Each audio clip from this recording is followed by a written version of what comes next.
You are about to watch a new episode of My Brother's Keeper podcast, a safe space for men here on the Stephanie M. Seaton Sunday Show channel.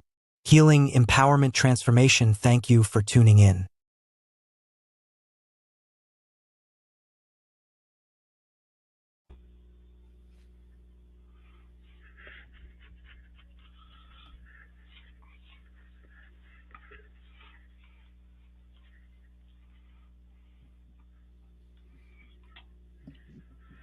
On me. Okay. So good evening, brothers, sisters, and everyone who's tuning in. You are tuning in to My Brother's Keepers uh, podcast.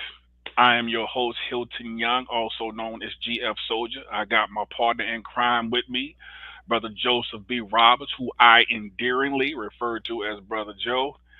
We got a serious topic that we're talking about today, fellas and ladies, who's ever listening. We have a very sensitive topic we're talking about today, but nonetheless, it's a very necessary topic to talk about. And the title of this particular session is the impact of pornography on male sexuality from a Christian perspective. So we're gonna get into some deep stuff today, and we're trying to solve this lust issue. I know brothers, we struggle with that quite a bit, and it's not just from a perspective of going out and going to the adult bookstore and finding some tapes or some DVDs to watch, but now pornography is ever prevalent now. You don't have to pay for it no more if you don't want to. You can just go to Google and type in whatever you want to see, and boom, it's a flood of stuff. And uh, I know in one aspect of it, pornography was a $7 trillion industry, and this was years back. So I can only imagine how uh, how rich it is now. And this was years ago when I got that statistic that it's a $7 trillion industry. So I know it's much more now than it was back then, and it's easy access as well. So it's even harder in this day and age to stay away from it. So we're going to talk about it. We're going to try to get to the core of the issue.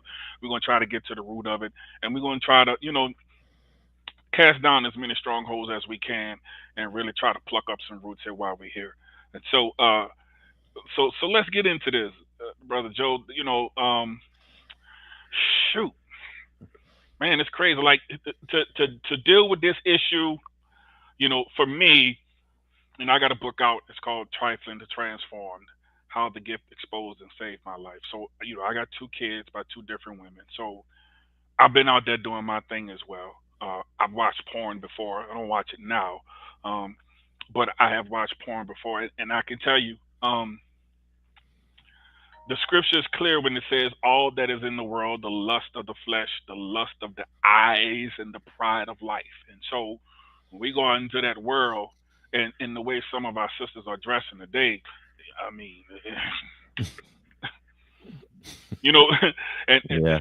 sometimes you don't leave anything left to the imagination. So, to be able to stay on that straight and narrow, right?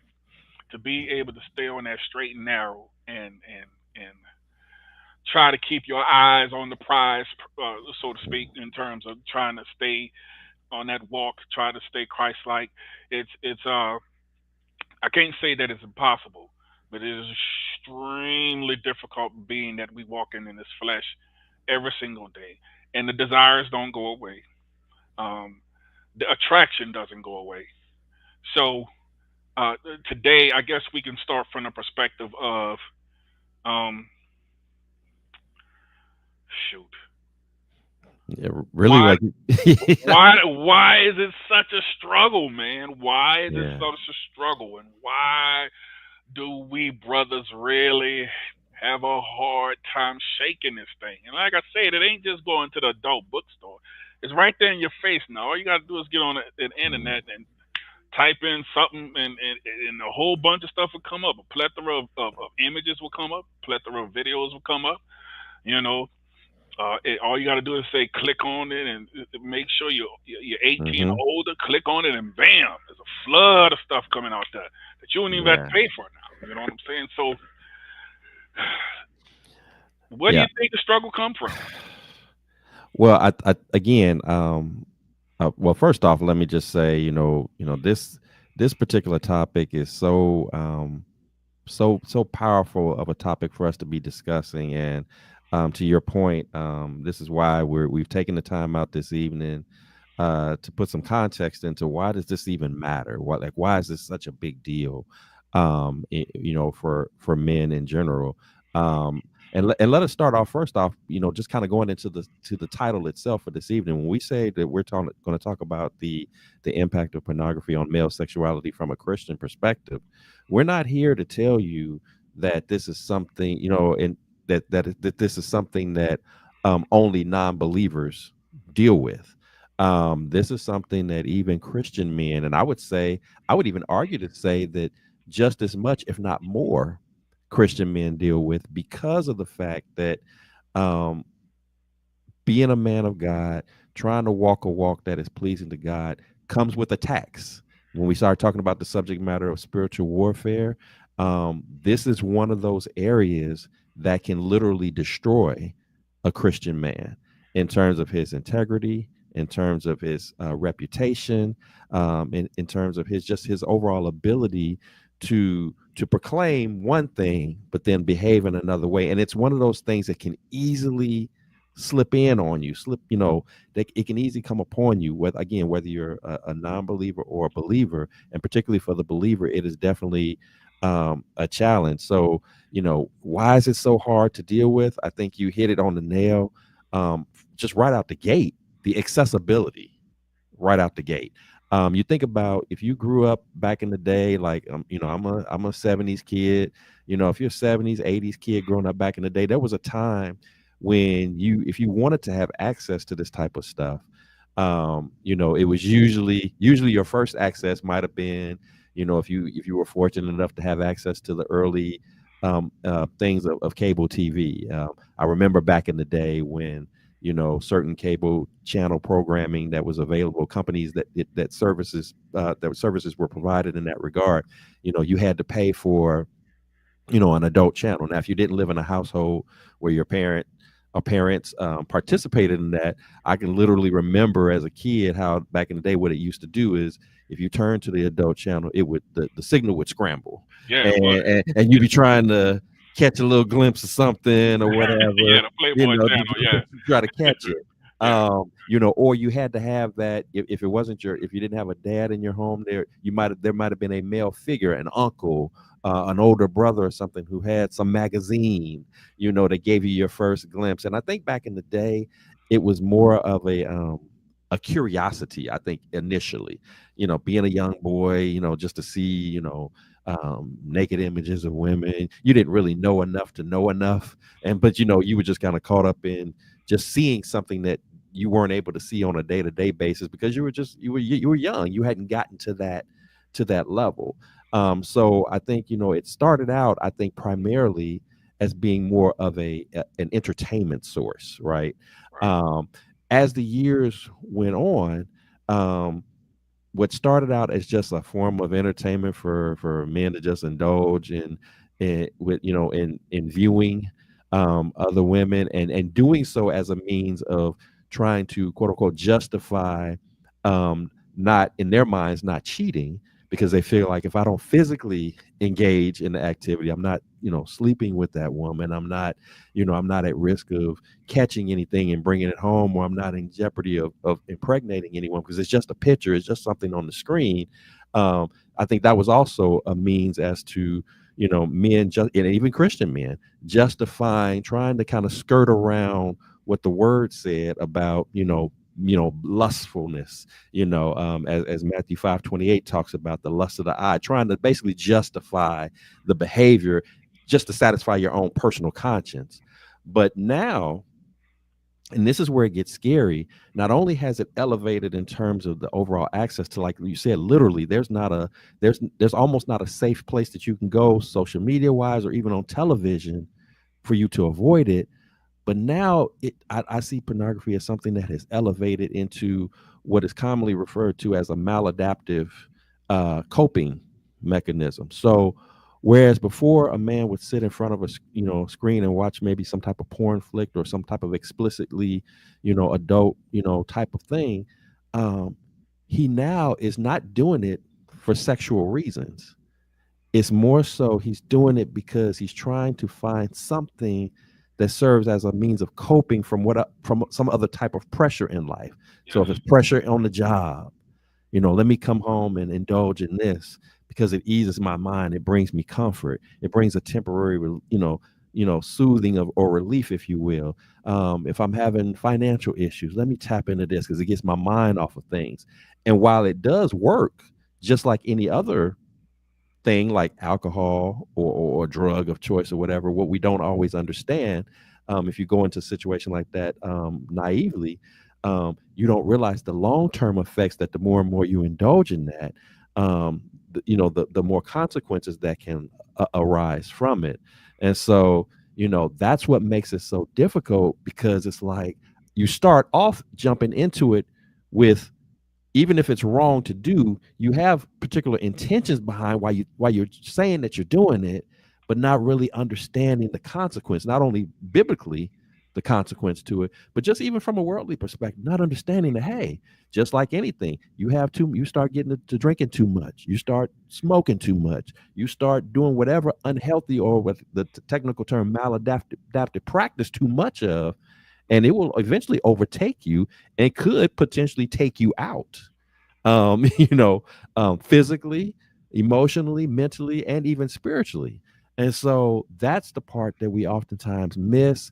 And it's a stronghold. It literally is a stronghold. It literally is a trap that, for men who get caught up in it, it is very, very difficult to get out of it, because it truly becomes, and can become, I should say, a very addictive. It could be just as addictive as any other commonly known drug that we have a conversation about, to the Absolutely. point where you wake up looking for it.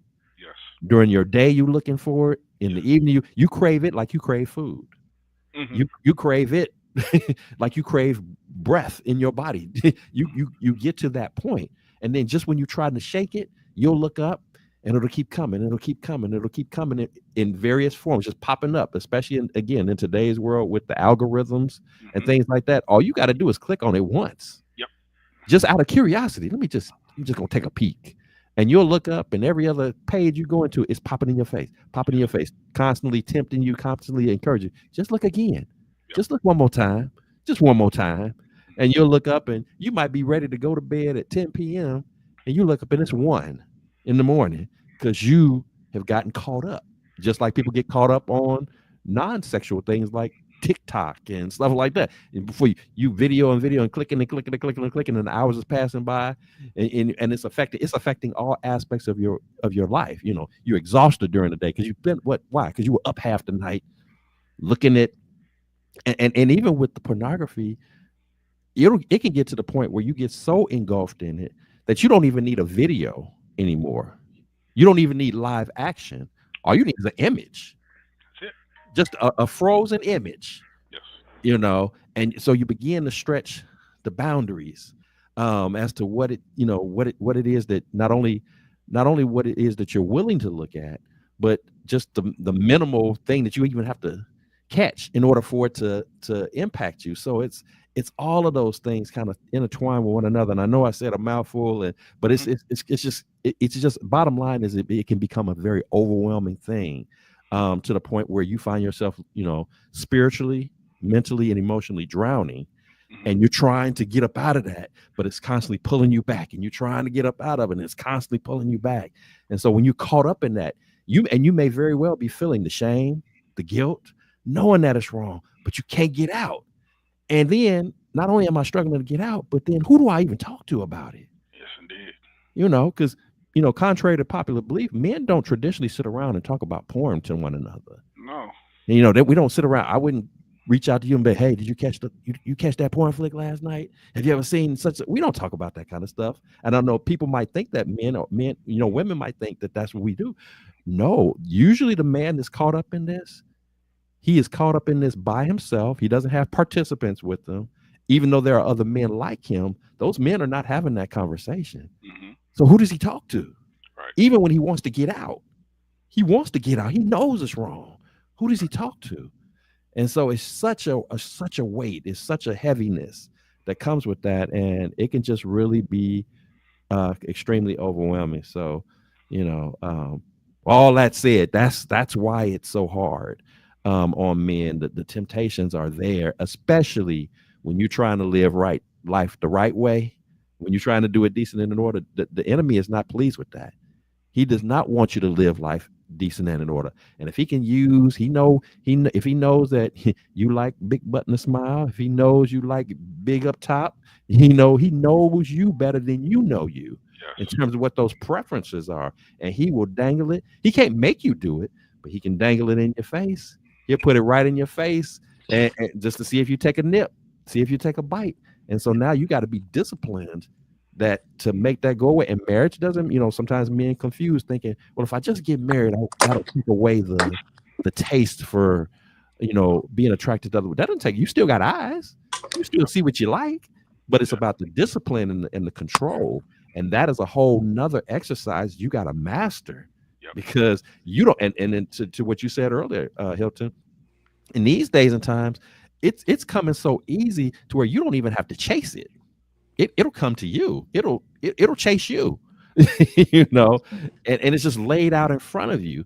And that's no disrespect to women who maybe dress in a certain kind of way or whatever. Because that's another conversation. Sometimes women say, "Well, I should be able to wear what I want to wear," and all of that. And it's like, yeah, you should be able to do that. Technically, that is an absolute truth. But then in the same breath, it's like for the man, he has to he has to monitor his eyes and in the workplace, in the grocery store, and all of that. You know, that's a discipline in itself, even when things are going well at the house. Now imagine if things are not going well at the house. Imagine he's a man who's living in a sexless marriage. Hmm. Imagine he's a man who's at odds with the woman who's supposed to be close to him. Yes. And now each day he goes out in the streets and he has this dangled in front of him and he has options like pornography to tap into. It can really create a major wedge in that relationship and just really just distort your whole thinking. You'll find yourself saying and doing and thinking things that you never imagined you were capable of formulating in your head, but here you are doing it. And again, many men feel ashamed about it. Like, man, what am I doing? What am I doing? But stuck and having no way out and not sure how to come up out of that thing. So again, it's just a challenging moment, and realistically, we don't even have enough time in this session to even we all we're going to be able to do this evening is just scratch the surface of it. Yeah. That's just how deep it goes layer wise. Yeah. So Right. So what I want to do is I want to piggyback off of some stuff that you said. First, I want people to understand the neurological aspects of it because I know we talk about the spiritual aspects of it and we're going to get into scriptures and all the other stuff. But just from a human perspective, let's start with the neurological aspects of it, the brain. And all you said in terms about addiction. So what what what happens and how the brain responds to an addiction, it's the dopamine level. It activates when an addiction takes place, it activates the same mechanisms and chemicals in the brain as drugs or alcohol, like methamphetamines, heroin, or any kind of methadone type uh, drug. Anything that activates those flood of dopamine level in the brain, those mechanisms in the brain, it becomes an addiction. So when we talk about romantic love is also an addiction because it still activates those floods of dopamines. Food can be an addiction. You can be addicted to desiring approval. You can be addicted to wanting attention from somebody. Like when whatever activates those flood of those mechanisms of dopamines in the brain and the cardiac nucleus of the brain, that becomes an addiction. Even romantic love. So when people say I am in love with that person, that's what the addiction is.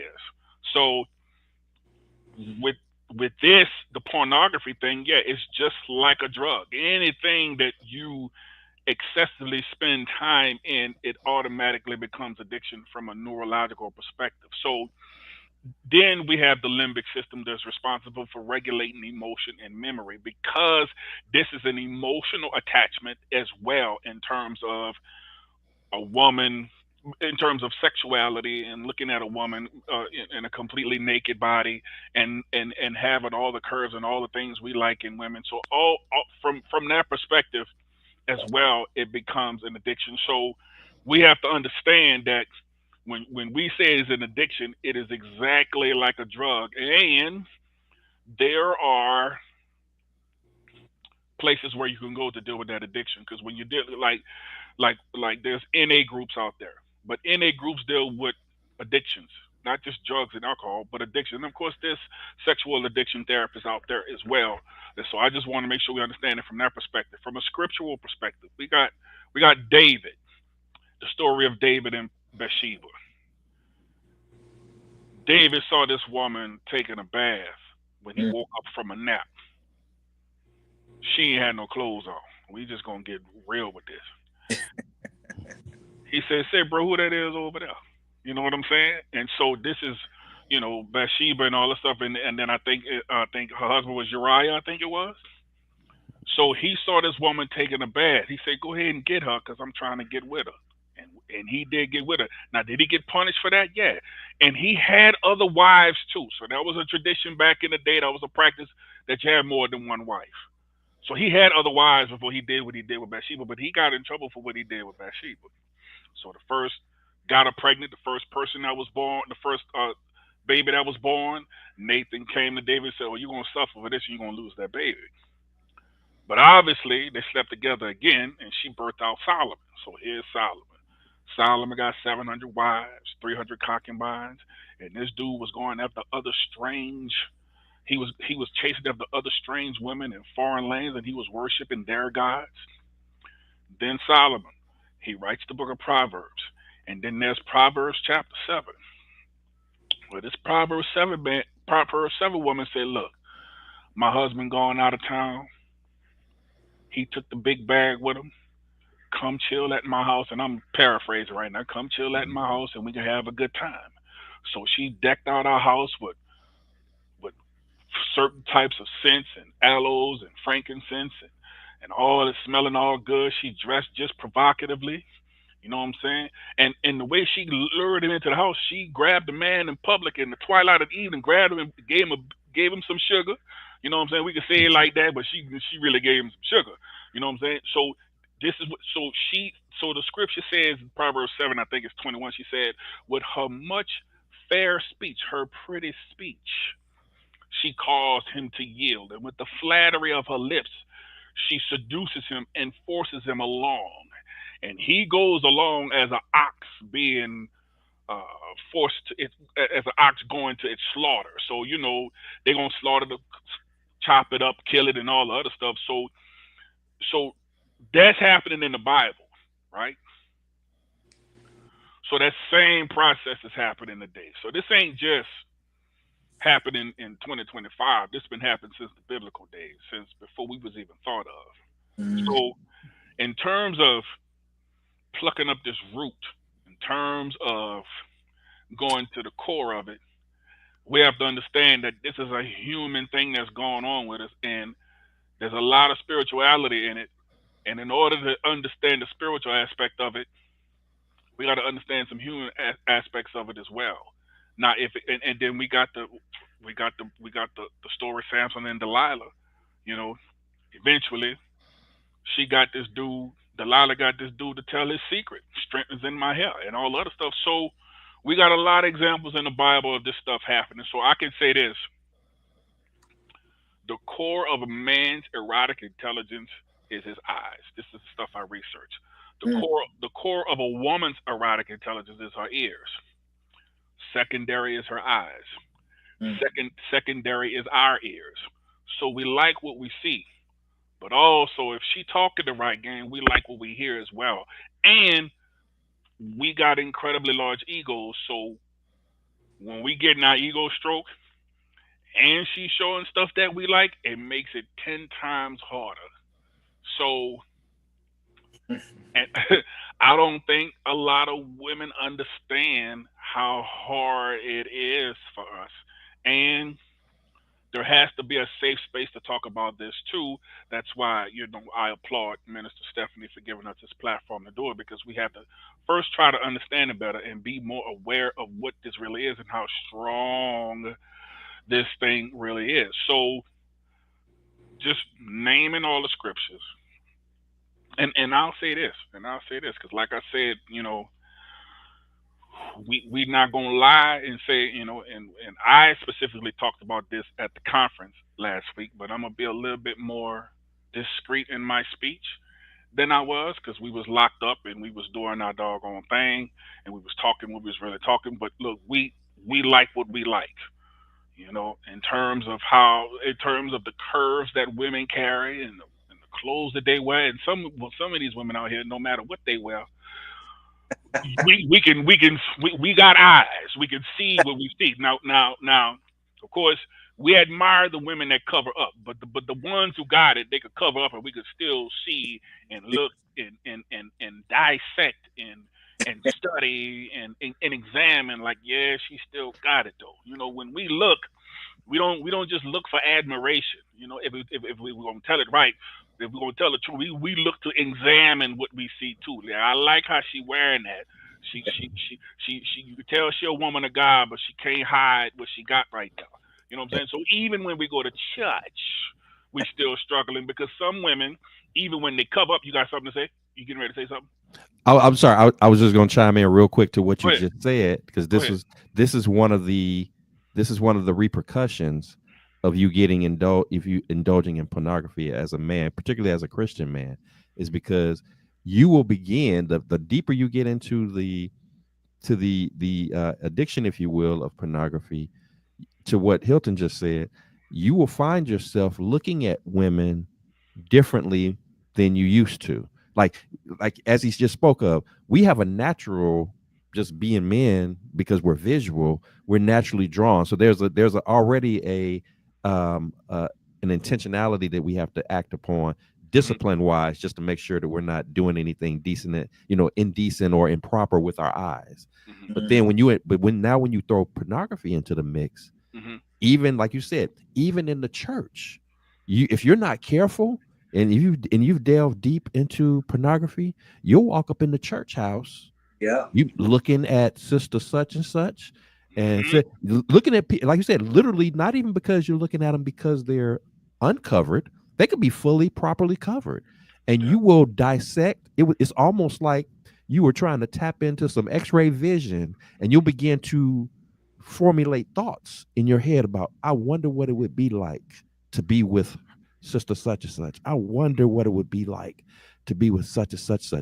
And it can get so dangerous. And this is again, spiritually why it can be so, particularly concerning when you get yourself too caught up in pornography, and you lose complete control, because as I shared earlier, your boundaries begin to spread. So now it doesn't even matter that she's whether she's single or whether she's married. Your boundaries could even expand beyond the point to where age start doesn't even matter anymore. So if Mhm. you're not careful, you may find yourself looking at somebody that is, even if you were a single man, Yeah. that is off limit just because of how old she is. She Hmm. may be developed beyond her years, and you'll start looking at that, you Yeah. know, and she's in high school, Yes. or so. So you gotta be, because think about some men who have indulged in, whether it be child pornography or just in some type of realm of dealing with a child. um some of those same men have indulged in that way because of an addiction, the sickness, if you will, behind them getting caught up in the porn. It doesn't excuse the behavior, but it explains how they got there. Right. Because if you think about pornography, if you've ever watched pornography is not just a man and a woman having sex. No, it's It's not just naked bodies. no. Pornography has a way, depending upon how in depth you get into it, it has a way of showing sex in a way that God never intended it to be. It Yes. can be, instead of it being a beautiful, loving experience, it'll pervert the sexual encounter in a way where all things are off. So you might have went into it thinking, let me just see if I can pick up some pointers or whatever, something creative to spice up the bedroom or whatever. And you'll see some things that even to a man, you'll watch some of this stuff and you'll be like, that's just nasty. Like, why are they doing that? Why you'll get caught up into some very vulgar, some very disgusting behaviors. It'll attach to you in a way where, for some men, they'll bring that into their homes. They'll start having conversations with their significant other about, hey, I saw something. I think it would be cool if we shared our bedroom with your friend, with the neighbor, whether they're same gender or opposite gender. I think it would be cool if we incorporate these tools, things that should not even be considered to be a part of the bedroom. You just start, doing all kind of crazy stuff. If you've ever heard any stories, and I've known some people who've, had a chance to, know things about, some of the most famous places, when you think about like the places like the Playboy Mansion, you think about, some of the conversations that we've heard with this whole talk this year, with Diddy and, and the freak out, the freak off parties and all that kind of stuff. I mean, we talking to you just thinking it's just a wild bunch, just a wild time. It's that definition of wild is on a whole different level in terms of not only what's being done, but who's involved in it. You could have some crazy stuff where people are in porn. There's some folks who are bringing in animals, bringing in all kind of weird, sick, twisted kind of stuff.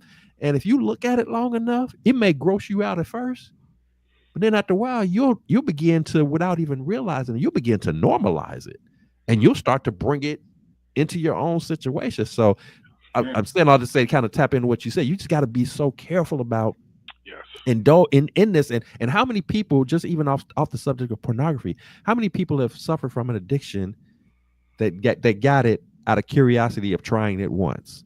Yep. There are people who became crackheads because they had they just wanted to see what it was like. They innocently went in just to get a taste, to see what it was like. And it immediately, and that's the other thing that you have to avoid myth-wise, don't think that you can indulge even in something like pornography. Don't think that you can indulge in it and think that, oh, I just want to watch it this one time, and think that somehow you can just watch it once. And there's some who can, but just like there are some who can, there are others that if you just watch it once, it could be just enough to reel you in. And the next thing you know, you're fighting to try to get up out of it, because it'll continually pull you in. So I just wanted to chime in, and also I know Brother Carl jumped in into the conversation. I know we want to make sure we get a chance to hear your take on why this subject of pornography is so hard on me, and why is it such a challenge for us to deal with in our just day-to-day walk, even as men of faith. Why is it so hard to deal with? Man, it's just being a man, just lusting over a woman, like that's just the curves, just a natural woman. Just me as a male, I'm looking, and just like Brother Young said, you can go to church and you look at somebody in church, and y'all all standing up, and you at the pew, and you looking right in front of you, and you just see that onion right there in front of you. So your mind goes in a whole different place before the preacher even come out. So you go to thinking and wondering, already you're in church, you're supposed to be getting the word, but you looking at something else that's as a whole different word. Mm-hmm. So it's just self-control. You got to have that self-control with the like, I'm trying to be honest, but I'm trying. No, we want you to be honest, because that's real talk. That is real. That is a real thing. Yeah, that is a real thing. I saw Steph chime in, not the onion. Oh yeah, got more names than that too. and to like what you just said, it's like, yeah, we're with the pornography conversation. It's hard enough just like I said, on a day-to-day basis, even if you're not indulging in pornography on the norm, it's hard Yep. enough as a man to stay disciplined. But to what Carl just said, Hmm. you know, and this is a challenge that we have even in the church. There was a time when both men and women, out of reverence, out of respect, we made sure that we looked a certain way when we entered into God's house. Now that's not always the case, and there are some sisters in the church who they come to church almost as if they on the way either just left the club or on their way to it. And to Brother Carl's point, you standing there, you trying to focus on the word, you trying to focus on praise and worship, and you look into using his words, you see onion in front of you, and you like, oh my God. And then you're like, oh my God. Yeah. You trying to focus. That can be, and again, that can be hard just even if you're not even dealing with pornography. But Right. imagine if that's a struggle that you're having that nobody knows about, and Right. then this image is in front of you in God's house. Right. Now here you are, you ain't listening to pastor, you ain't listening to no praise or worship. You locked in on what's before you, and your mind will formulate these twisted thoughts and things of that nature, and you'll start imagining, start visualizing what it might be like to be with sister such and such, In church. and in church. And you'll even, if you got a wife or a significant other, you might go home, engage sexually with your wife or your significant other, but you might be thinking But about sister such and such. right. In that moment, you'll go back to that moment, but you're engaging in your wife. So this is how pornography can intertwine all of that and get you to thinking in ways that are completely opposite of what you should be thinking about in what is considered to be one of the I would say the most beautiful, one of the most beautiful gifts that God has ever created. Is sex, which is why he's so particular about it being something that happens between a man and a woman, a husband and a wife. That we're not defiling the marriage bed. That's why he's very specific in that. And pornography is an example of one of those things that can defile it. If it even if it's doing nothing more than having you thinking about other women, while you should be thinking about and locked in on your wife and trying to love her physically, emotionally, mentally. If you got another woman in your head, whether it's somebody you saw at church today or for somebody from the flick that you checked out last night, you know, um, those are the kind of things that can distort and allow you to try, in some instances, allow you to start trying to replicate some foolishness. And you might be with your wife and she's thinking things are going to be like they usually are, and then here you come swinging with something new. And it's not just new from a creative standpoint, it's new from a maybe an abusive, maybe a flick, because there are pornography options out there that are specifically intended to be abusive. And she's like, where you coming up with this? Why are you hitting me like this? Why are you doing certain vulgar activities with me that this should have nothing to do with our bedroom? And she's wondering, you ain't never did this before. Where Right. you get that at? Who you dealing with, or who are you listening to, or who are you watching that made you think that it was even appropriate or acceptable for you to bring this into our home, and partake in it in that way? So, again, what Brother Carl is saying is spot on. So to our any of our ladies that are listening, this is not about men. And I know a lot of times we get slack about this, because usually the conversation is why can't you all control yourself? Why isn't one woman enough for you? Why can't you just, you got a good wife, she does everything that you need, including taking care of you in the bedroom. Why do you feel like you need to have more? Why do you feel like you're missing out? If you felt like that, why did you even get married?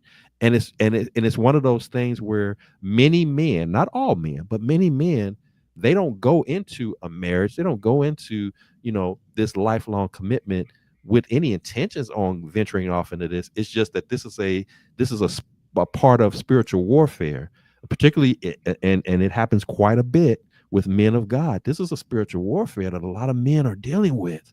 And again, if he's a man of God that is in a home where he's not feeling supported, where he's not feeling covered, where he doesn't have that safe space to talk to his significant other, his wife, when he's struggling, when he's challenged, when he's going through stuff, um, it can be really, really hard on him. And it's hard on the woman too, which is why um which is why conversations have to happen. Conversations have to happen, because to even what Minister Stephanie said, having a man with an addiction makes us feel inadequate, because it impacts both sides. I think that's what we need to understand, that that's kind of the theme of our conference that we just had. Men hurt too. Yes, women can be harmed. Women can be made to feel inadequate. Women can be made to feel less than if her man gets more excitement, more pleasure out of images on his phone or on the TV screen than he does with her. That he's more committed to that than he is to his own wife, who he lays in the bed with every night.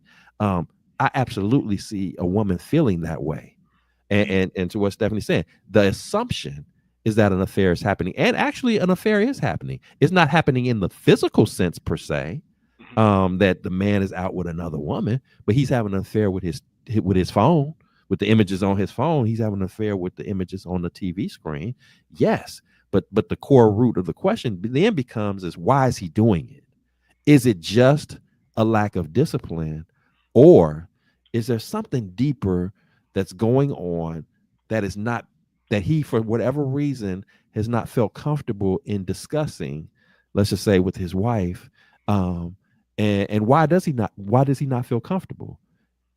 Is he already under the mindset that if he talks to her about whatever it is, that he's going to get pushed away, that it's going to be downplayed, that it's going to be that he's going to be judged? Is that how it's going to go?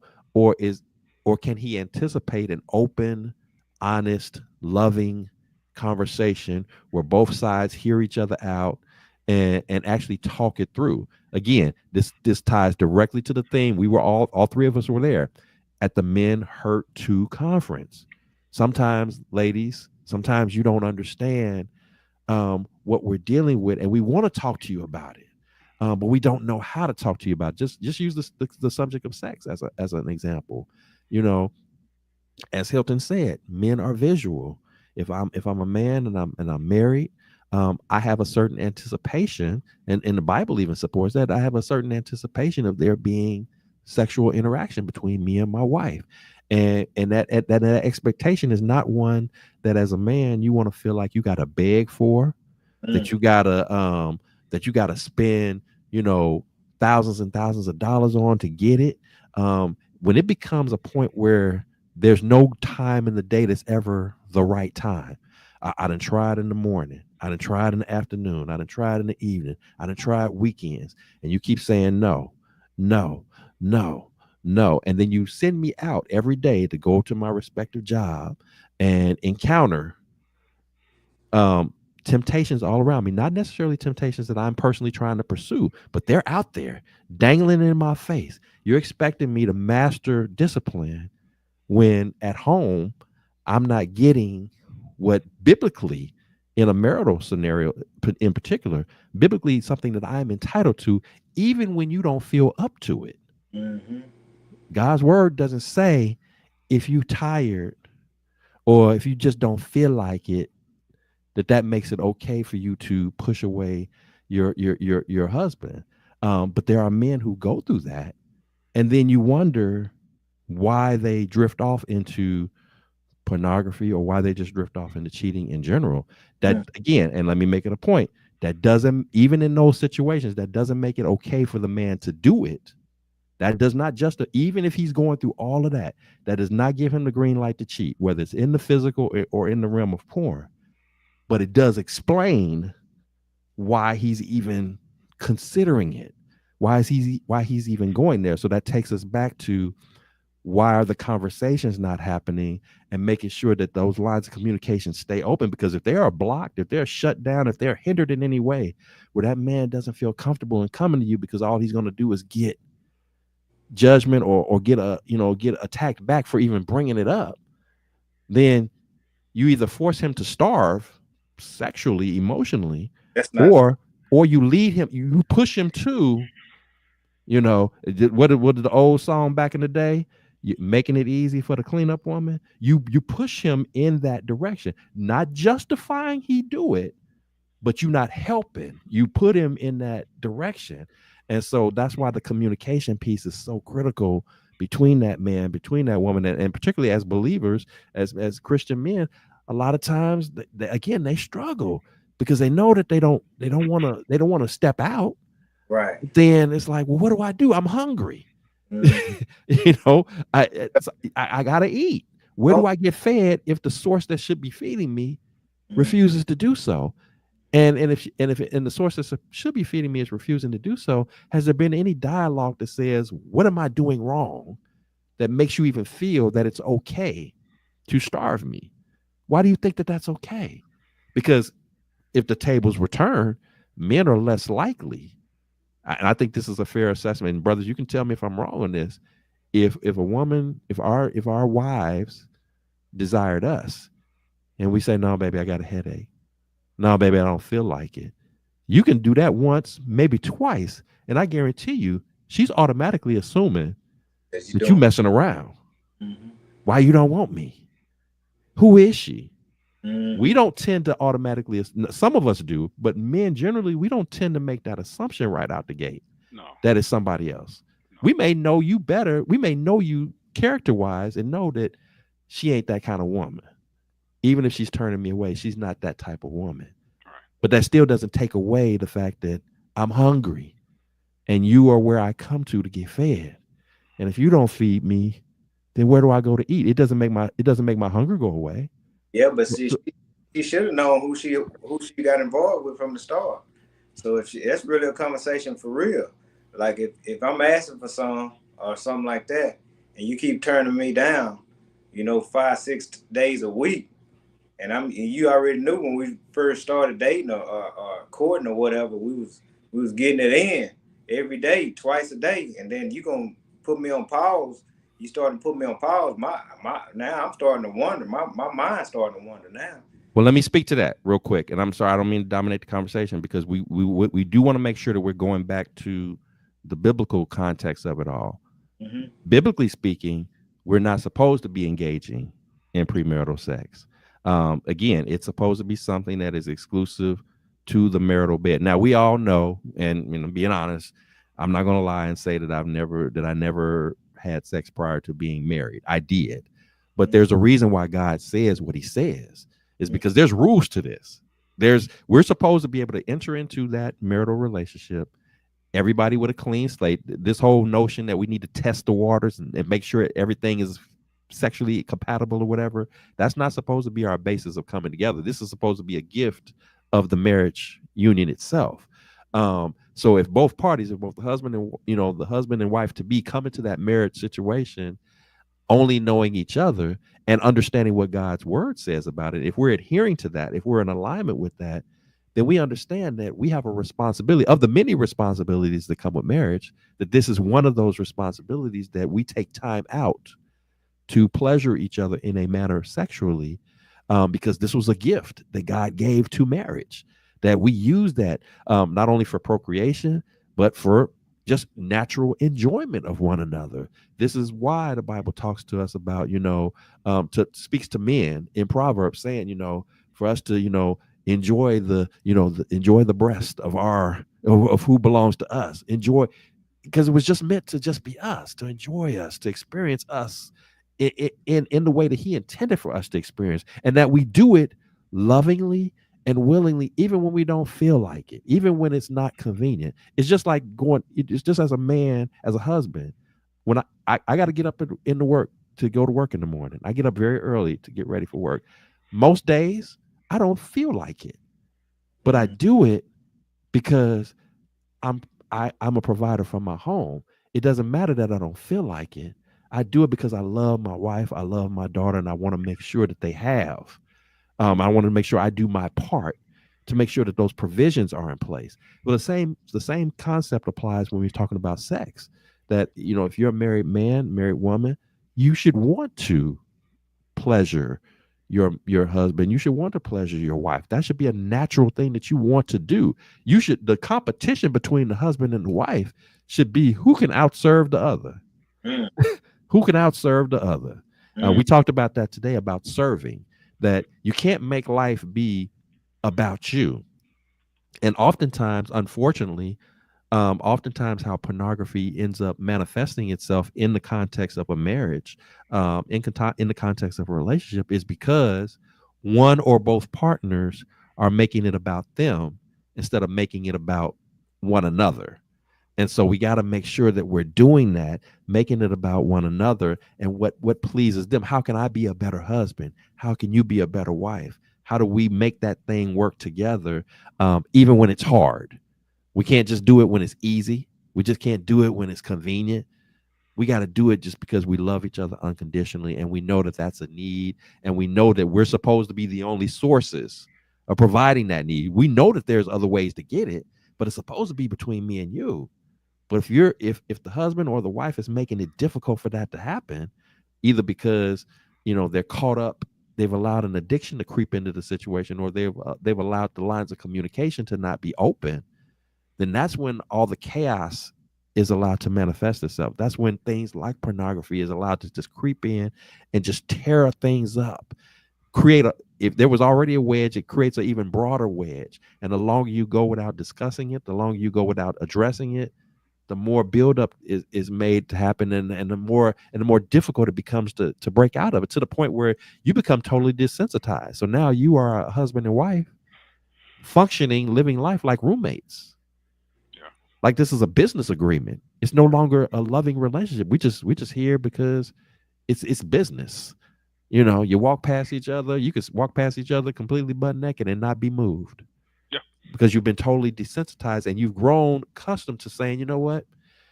If I want to get off, if I want to experience that, I'll just catch me a quick porn view, video, whatever, Yeah. Take care get of what it. I need to get and keep it moving, Yeah.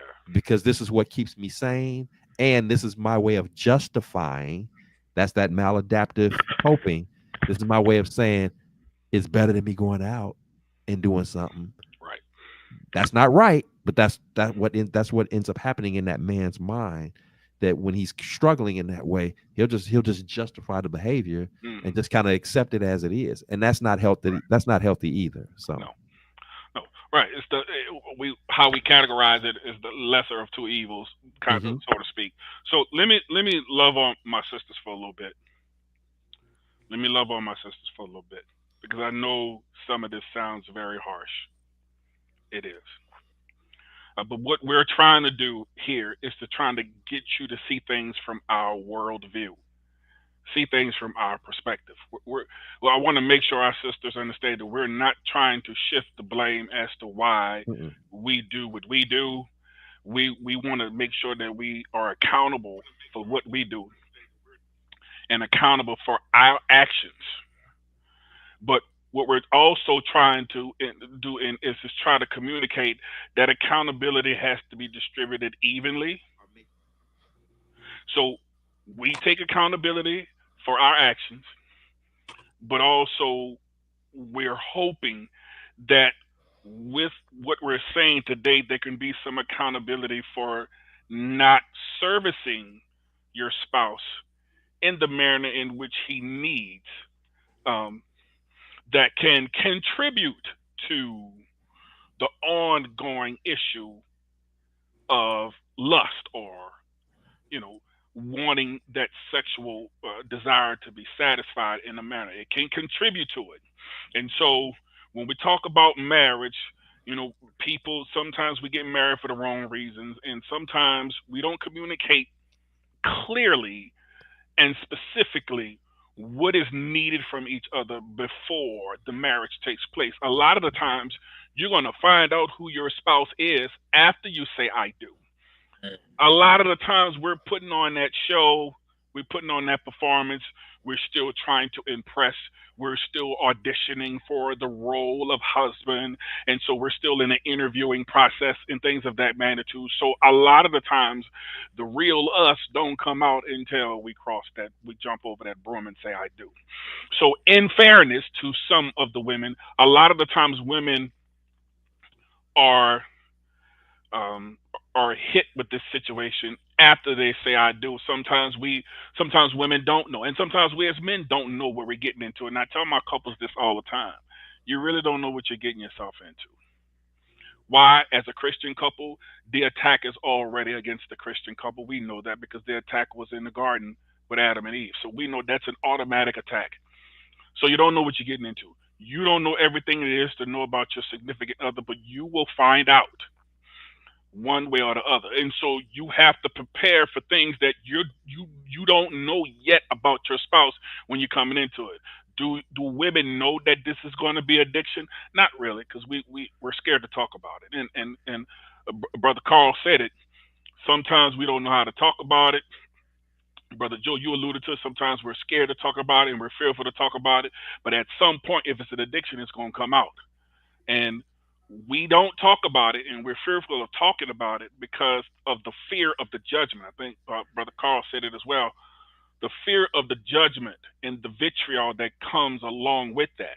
And so, Sister Stephanie said that, sometimes we feel inadequate and that's fine. And we talk about what cheating is, not just from a physical perspective, but, Matthew, I think it's 5:28 that says, he who looks at a woman and lusts after her with his eyes already commit adultery in his heart. So when we look at the term fornication, it's not just from a perspective of physical intercourse, but fornication really encompasses a whole plethora of things.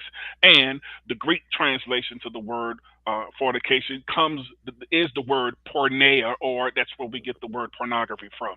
So from that Greek translation, Paul says this: it is not even good that man should touch a woman. This is Paul, 1 Corinthians chapter 7, verse 1. It is not good that man should even touch a woman. Nevertheless, to avoid fornication, let every man have his own wife, and let every woman have her own husband. So Paul does not confine or limit fornication just to mere touching. And he said it's not even good that to touch a woman, but nevertheless to avoid fornication, which means fornication can also be expanded to certain types of touching. It can be some sexual touching as well. So you can commit the act of fornication even by touching in inappropriate areas. Also, porneia is also an act of idolatry as well. So when you talk about the lust of the eyes, you can idolize something like looking at pornography. It's an act of idolatry as well. So when you commit in fornication, it's not just from a perspective of intercourse. It's also looking at porn. It's also lusting after that woman, and when you look at it, you already committing adultery in your heart. So we have to attack porn from the inside out, not so much from the outside in, because we could get rid of all the pornography in the world, but we can't unsee and we cannot adhere the things that we've seen and heard over the period of time. So while we have this limbic system that's responsible for regulating emotion and memory, particularly the hippocampus is responsible for memory, and the amygdala is responsible for emotion. Porn hits our emotional capacity. We are emotionally attached to it as well. So we have to detach from fornication internally before we can ever, address the physical aspects of it. And, we can take fault in that. And I just want to love on my sisters a little bit and say, you know what? It's not your fault, but we do need your support. And we do need you to be more understanding of where we are and not be so condemnatory towards this thing that we struggle with because we didn't ask to be born. That's one of the things. We didn't ask to be born, and of course, we're all born and shaped into iniquity and in sin. Our mothers did conceive us, so I want to make sure that we understand. We letting y'all know it's not your fault. But in a marriage, how are you contributing to the success of it, and how are you contributing to the failure of it? How are you? Because when marriage ends up in divorce, it's never a one-sided thing. Although we like to think that it's a one-sided thing, when it comes to accountability, it has to be distributed evenly. And right now, I just want to make sure that the women know we're talking about our feelings and how this stuff makes us feel when we feel like we're being neglected and abandoned in that area. We want y'all to know how it makes us feel in that manner. It makes us feel less than. It makes us feel undesired and unwanted, and we're exercising a great level of vulnerability to get you to understand this is what we go through when we're being avoided. when we're being abandoned and neglected in that area. You know what I'm saying? This is not us saying, well, you the reason why I went out and did this thing. No, we're the reason why we did it. We still supposed to practice our self control, which is a fruit of the spirit. You know, temperance and self control. So we're still supposed to practice that. But we need y'all to understand the suffering and the struggling that we're going through in that process. When people marry, a lot of people marry in this day and time. We marry for status. We don't Mm, we don't marry for service. mm, And, We marry for image. mm, We don't marry for institution. mhm. mm. We want the marriage, but we don't want the ministry. Dang. Mm. Marriage is service. That's the first thing that I try to tell my Christian couples. It's service. How can you best and to your statement, brother Joe, who can outserve the other? That's how it should be. Because Mhm. that's what marriage is. Marriage is service. Marriage is ministry. And we want the marriage, the status, the image, but we don't want the service, the institution, and the ministry. And marriage is not status, image, marriages, service, institution, and ministry. And when you take that away from it, when you take the ministerial and the service aspect of it from it, then you're really you're really giving the enemy an open door to come in and do whatever he wants to do to mess that marriage up. So we still Mm. all so just for the couples out there, you have to stay service minded, service oriented, institutionalize your marriage because that's the first institution recorded in the Bible, and make sure that you're ministering to your spouse every single time. You don't get no days off. This is a 24/7, 365. You don't get vacations in your marriage. Sorry to tell you that. There's no vacations.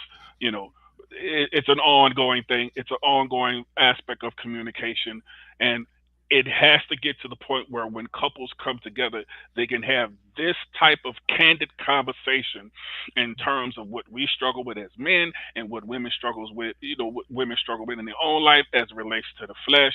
If we can't have that type of talk, then I advise not to marry if you cannot have one of these candid, honest, open, transparent, and vulnerable conversations about what we struggle with the flesh, because we're all born and shaped into iniquity.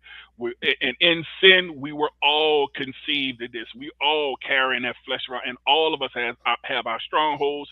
All of us have our addictions in somewhere or another, and and if you're not aware of these things will run rampant all over you and control you if you're not aware of it. And self awareness is probably the one thing that has to come into fruition, even to attack this thing and pluck this thing up by its roots. So I want to make sure that we love on the women in that area, and also make sure that we understand where that word porn come from, or where the word fornication come from, and how porn is the original Greek word for fornication, and it's not just physical, it's internal. And we know that the heart is deceitful, Jeremiah 17:9. The heart is deceitful above all things, desperately wicked, mortally sick. Who can know it? Who can perceive it? Who can be understanding or acquainted with his own heart? Verse 10 in Jeremiah 17, God says, I, the Lord, search the heart, try its reins, and give every man according to the fruit of his ways and the fruit of his doing. So when we say stuff like, well, God knows my heart. Yes, he does. Do you know your damn heart? That's the Mm. question. Yeah. That's good. Do you know your heart? And that answer is probably not.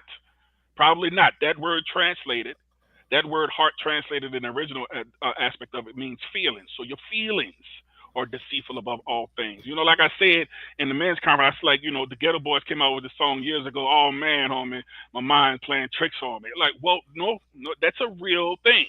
I don't know if they Mhm. knew how profound that statement was when they were saying. I think they were just rapping and entertaining people and trying to get paid and all that stuff. But that's a very profound statement.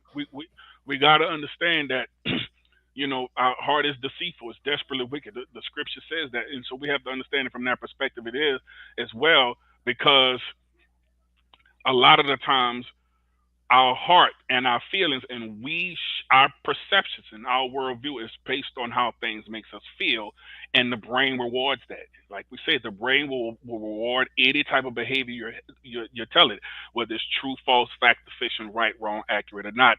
The brain will reward any type of behavior that you communicate to your brain. They will reward it, and so we have to understand from that perspective that when the brain rewards, it makes you feel like what you're doing is plausible. But everything that's plausible is not necessarily fact or truth. And no, and sometimes when it's plausible, we can't tell the difference between plausibility and truth and truthfulness. And so from that perspective, we also want to make sure that we're making sure that everybody understand how deep this thing go and how deeply rooted in us it is, so that we can understand when we fighting this thing, we fighting these things from a deeply rooted perspective. We're trying to get our hearts in the right place, but we want to make sure that we educate ourselves as much as we can scripturally, from a theological perspective and from a psychological perspective too, because I think we miss the psychology of the Bible, because our soul, from the Greek translation, is the psychological part of us. You know, the Greek word for soul in the Greek translation is psychikos or suke, which means which where we get the word psychology from. And so we have to work on our minds as well, because our minds is the main battleground for the enemy to attack. And so we have to deal with our thoughts.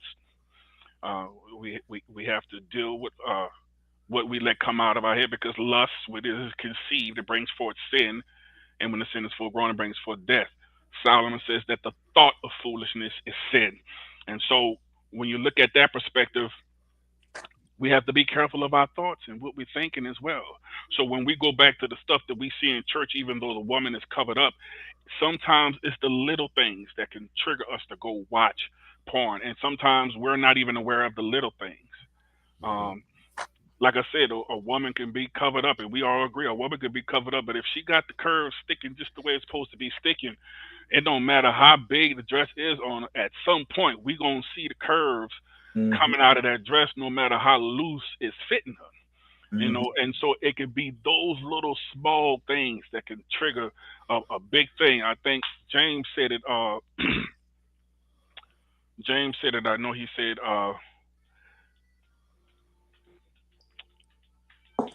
It is but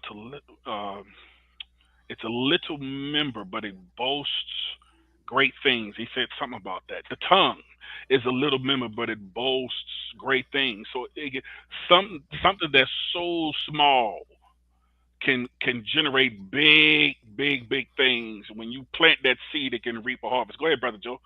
I was gonna say, I think one of the key words that you just said, and everything you said, well, first of all, everything that you've been talking about is spot on. Mm, But you mentioned about triggers, because this issue with pornography, it is not necessarily a thing that happens in adulthood. It's not necessarily a thing that manifests itself only in marriage. You're mm-hmm, talking about men who are struggling from as early as their childhood days. It just ultimately leads up yes. to an addiction like a pornography, because you used words earlier about abandonment. So Mm-hmm, one of the things we talked about at the men's conference was about you know that feeling of abandonment that a lot of young men feel when they don't have dad in the home. mm-hmm, We talked about inadequacies, where even if dad is not in the home and you had the greatest mom in the world who stepped up and did everything that she could, the reality is because she's mom, and she can only go so far in doing what she can do, because she's only equipped to do what mm-hmm, she can do. She can't make up the difference on her own for what dad's absence has manifested. So now, even though her intentions were good, even though her best efforts were put forth, you still suffer from a level of inadequacy. yes. And so now this young man grows into a grown man. He begins to date, he begins to encounter women, and ultimately, for many of us, we select a bride.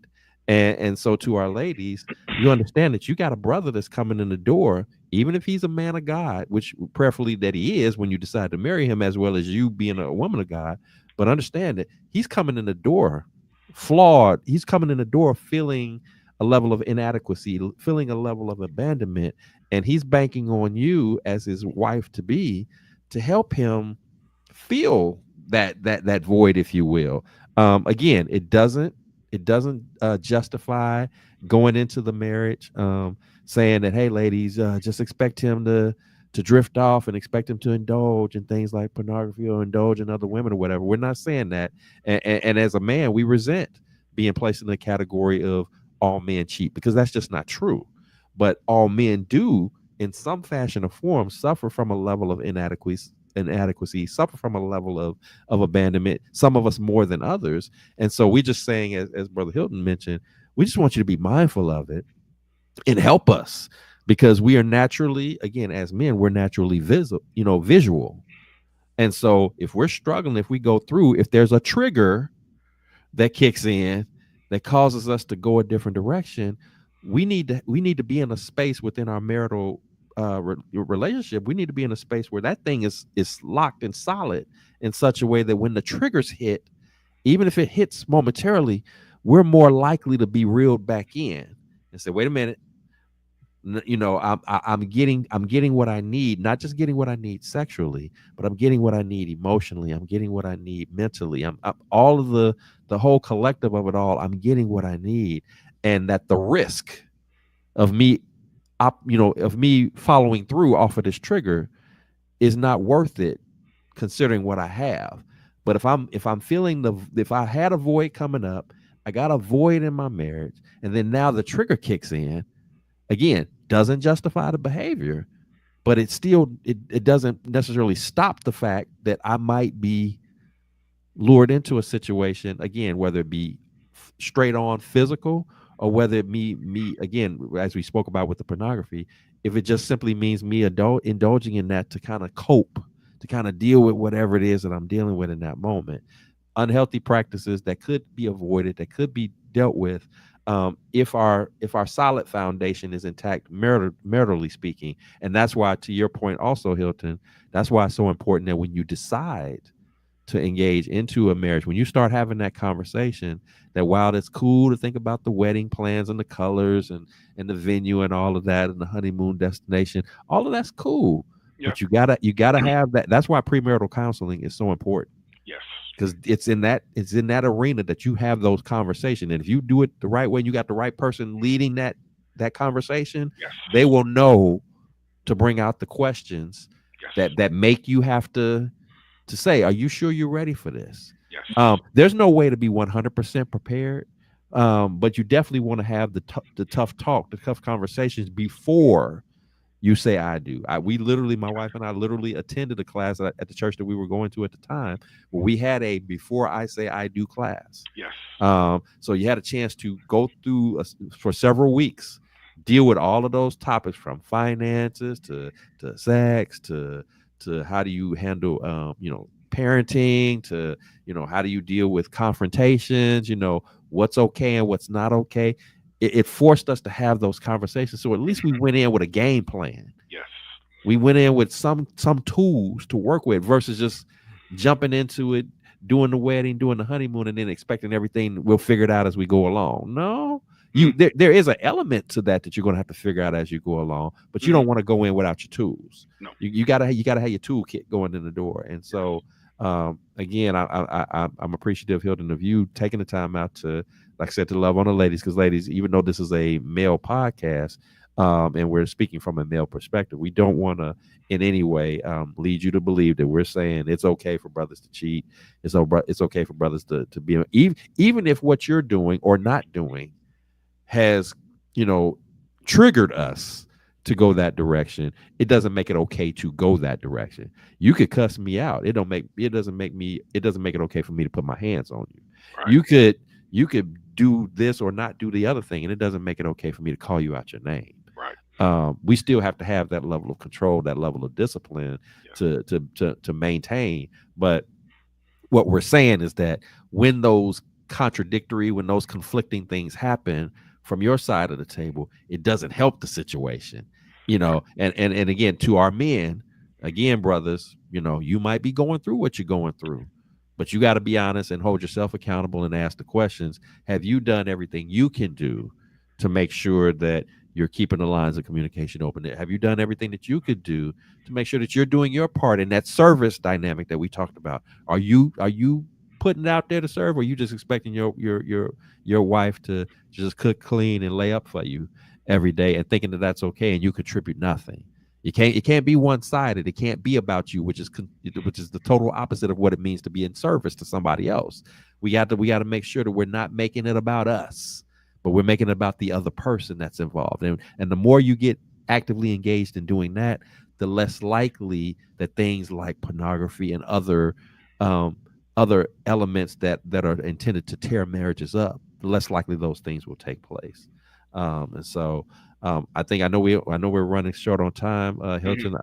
I would propose to you being our resident expert on the counseling side of it, for that brother who's going through this challenge with pornography, who knows it's wrong, knows it's not healthy for him, but he don't know how to get out. He doesn't know where to start. What would you say is like the first, even if you just say the first steps I need to take, if that's what I'm going through, what's the first step I need to take? First couple of steps I need to take to begin the path to breaking free from this stronghold of pornography. 100% accountability. That's the first step. 100% accountability. If we can't get past accountability, then you're not going to get to that freedom that you want to get to. You're just not going to. So once you and then self awareness is another thing. You have to acknowledge that you have a problem with this thing. You have to be able to do it, and that's what most. And this is from a perspective of, because I'm also a licensed chemical dependency counselor, and one of the things that you have to do is be accountable and be self aware. You have to acknowledge that you have a problem, because you can't change what you don't acknowledge. You can't fix it if you don't understand that what's going on is broken. So unless you can acknowledge it and own it and be 100% accountable for it, then you're not going to be able to do anything about it. Secondly, in terms of accountability, there has to be self awareness. You can't do this by yourself, because if you could, you wouldn't have been addicted to this thing in the first place. So obviously, you can't do it by yourself. You need the support of your spouse in this aspect of it as well. There is no easy way to admit that you have an addiction other than to admit to it and say, "This is my problem and I need help." There's no easy way to do it. I wish I could find an easy way to say, "Oh, well, this is what you should tell your wife," and all this other stuff. No, no. And there has to be it has to be 100% self acceptance as well. This is what Paul says. Paul says, I think it's in Romans chapter 7. Paul says this: I am carnal, sold as a slave into sin. He didn't say I was carnal. He said I am carnal. He acknowledged who he is from a fleshly perspective. In my flesh dwells no good thing. And he says, "O wretched man that I am." He never said, "O wretched man that I was." And so, what I talk about, because how I came over it, my book is called Trifling to Transformed: How the Gift Exposed and Saved My Life. And one of the things that I asked in that book is, am I still trifling? That answer is yes, I am. And I said this in the conference last week as well. I am. But because I can acknowledge it, I can manage it. When you don't acknowledge who you are from that darker perspective, you can't manage who you are. Yeah, you know you're a man of God, right? You know that you can speak in tongues as the Spirit give utterance. You know you saved, sanctified, filled with the Holy Ghost. You go to church every Sunday. You go to Bible study every Wednesday. You pray 3 times a day. You're paying your tithes. But the struggle is still there. No matter how much you dedicated you are to your Christian life, you have weaknesses as well, and this your weaknesses is also a part of who you are. So Paul said, out of all the sinners, I am chief of sinners. This is still I am. This is still present tense. So you still have to acknowledge that I'm trifling. I still like what I like when it comes to that, and I still see big old backsides in public. I'm trying to be as as discreet as I can. So and Paul says I die daily. Well, that die daily is daily confession. That's one of the things he meant. I confess daily that this is who I am. Because when you confess that, you giving that thing an out. But when you don't confess and you don't give that thing an out, it's going to stay in you. You have to acknowledge this is who I am, and that's the only way we could get to this spiritual freedom from that. Like it's going to always be a thing that you're going to struggle with, but as long as you accept yourself holistically for who you are, and this is why people say, "Well, my name is so and so, and I'm an alcoholic, and I'm 23 years sober." That word "sober," how we use it in the Christian and the church perspective, is called deliverance. So I'm still trifling, but I'm 20 years delivered from that. But deliverance doesn't mean that the urge goes away, because just like in the world of addiction, you can relapse. You can also, in the Christian aspect, backslide, and that's what relapse is. Backslide. Sobriety is a deliverance, right? And then relapsing is backsliding. You know what I'm saying? And in addiction, we call that a stronghold. You understand? So just making sure that we understand the lingo from the biblical perspective to the counseling perspective. So when you backslide or relapse, that's a real thing. The urge to want to go back to that is going to always be there. And just because you 20, 30, 40 years sober or 40 years delivered don't mean that you can't go. That's still your stronghold. That's still your addiction. So the alcohol is going to say, "Hi, I'm so and so, and I'm alcoholic." The drugs, well, I'm a drug addict, I'm a crack addict, and all that stuff. You still are an addict, but you're sober. You're delivered on that side of it. So when you acknowledge who you are and you continue to acknowledge that aspect of who you are, you can always do something about it in order to maintain your sobriety, in order to maintain your deliverance, so that you can be the best person that you can be. So those things are a must in terms of getting where you need to be in terms of deliverance and living a prosperous life. Love that, brother. And I think that's well said. And just something real quick to tap onto that. My pastor said just this Sunday morning, he's like, if you want to overcome most of the challenges in life that we have, to be able to overcome, particularly in the marriage scenario, is that your day has to incorporate God's word in it. That's how he speaks to us. That's how he communicates with us. Devotionals are great. A good Christian book is great, but you got to have time. He said it doesn't even have to be a lot of time, but you got to have some time that you are spending getting God's word, because that's how he talks to us. That's how he helps us to be able to process through and work through the challenges that we're dealing with. In addition to what you said to, about the accountability and the owning it of it all and everything like that. So this has been an awesome conversation. I'll be personally honest to admit, I've never had this kind of conversation with men before. I'm No. 55 years old, and this is the first time I've ever been able to have, just to let other men know, and even to the ladies know, this is how infrequent this type of conversation happens. This was the whole reason why we did the Men Hurt 2 conference, because even though there are a lot of men's conferences out there, not a lot of men get a chance to participate in that, where they're in those safe spaces to talk about things like pornography or abandonment issues, or other things that they're facing challenges with. Many of us go through a major course of our lives never having the conversation, never even having somebody that we feel comfortable in doing so. So I appreciate you brothers being on, and those who tuned in, because this is what we're trying to do with this podcast. We meet fourth Sunday every month, here live on Facebook, to talk about these very topics that we just don't get a chance to open up and speak about. So this is a beautiful thing. And if you didn't have a chance to attend the Men Hurt 2 conference, I mean, all these brothers on here, we were there. It was a wonderful experience. It was a very intimate setting. We went hours over, and we had to force stop the conversation because we were just that engaged in the conversation. Even the subject matter that we talked about this evening, we have just scratched the surface of what it is to say about this. This could easily be talked about again, and we're going to talk about whether or not we might do a part 2 to this, because this is just that kind of conversation, along with others that men just don't have the space to talk about. So again, for those of you who did miss the Men Hurt 2 conference. Don't worry. We are working on some follow-ups, not only in between time, but there will be a follow-up conference next year as well. And we're going to actually take the Men Hurt conference on the road. So we will be visiting other states to try to do the same thing, but you don't have to wait even till the next year. We are already in the planning of having spaces like this and other spaces where men can come out and just have this safety net, to have this area where you're going to get it raw, you're going to get it real, you're going to get it straight up. We're not sugarcoating it. We're keeping it 100 with you, Right. but doing it in a way that's loving, doing it in a way that's non-judgmental, and letting your brothers know that, hey, we get it.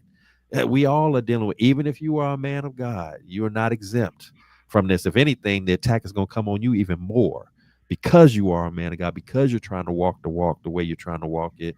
The enemy is not happy, not pleased, and spiritual warfare is a very real thing. So again, I know our time is short, Brother Hilton, and I know we need to wrap it up, but just wanted to add that to let these brothers know. And if you're interested in finding out ways to be a part of our Men's Hurt Conference events or associated initiatives, please stay locked in to the Healing Empowerment Transformation page. Reach out to Minister Stephanie Seaton, who is responsible for even making this platform possible.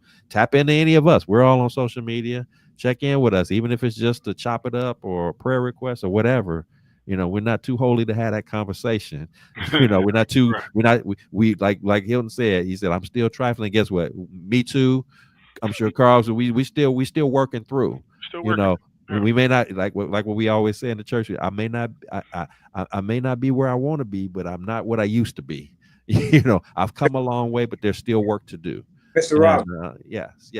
So hopefully, if the young guys out there listening, hopefully they can get a safe place to start, communicating with each other early on, and not have to wait till they are age 50, over 50, to start, having these conversations, because that's a long waiting period to start having, some time to get some stuff out other than therapy. So and I know Mr. Young say, premarital marital counseling, but get therapy afterwards too. So you won't have to step out there on your own significant other and stuff like that. That's why I want. Absolutely. Yeah. So we want to thank y'all for tuning in. Like Brother Joe said, we do this every fourth Sunday. We talk about really deeply rooted issues as it relates to the brothers, but hey, we talk about the sisters as well. So don't just think that you can't tune in because you're a sister or you're a woman. Yeah, we need y'all input as well. We need y'all to listen to us as well, and encourage your male counterparts, your significant others, in terms of boyfriends, fiancés, husbands. Encourage them to come in too, because I mean we're talking about some hot topics that really need to talk about, and we're talking about topics that really has us confined to our own mental prisons, and we're trying to break free from that. But the only way to break free from it is acknowledge that it's an issue, and then we can deal with the issue from the inside out and pluck it up by its roots. So we on every fourth Sunday. I want to thank my partners in crime, Brother Joseph B. Roberts, endearingly I refer to as Brother Joe, Brother Carl Roberts, who I refer to as the motivator. I am Hilton Young, also known as GF Soldier.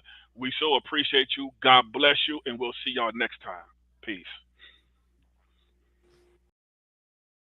Thank you for watching My Brother's Keeper podcast, a safe space for men here on the Stephanie M. Seaton Sunday Show channel. Healing, empowerment, transformation.